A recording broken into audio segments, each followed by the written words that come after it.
وہ شہر محبت جہاں نحمدہ ونصلی علی رسولہ الکریم۔ ایک ساتھی کا سوال ہے کہ عورت ناپاکی کی حالت میں موبائل فون پر قرآن مجید کی تلاوت کر سکتی ہے یا نہیں؟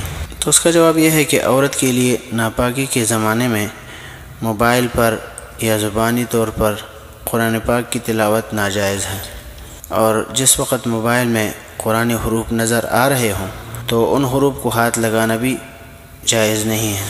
حضرت عبداللہ ابن عمر رضی اللہ عنہ کی روایت ہے، عن ابن عمر رضی اللہ عنہما عن النبی صلی اللہ علیہ وآلہ وسلم قال لا تقرأ الحائض ولا الجنب شيئا من القرآن۔ سنن ترمذی ابواب الطہارت، حدیث کا نمبر ہے 131۔ اسی طرح شامی کے اندر ہے قولہ ومسہ ای القرآن ولو فی لوح او درہم او حائط لیکن لا يمنع الا من مس المکتوب بخلاف المصحف فلا يجوز مسح الجلد وموضع البیاض منہ۔ جلد نمبر 1 صفحہ نمبر 488۔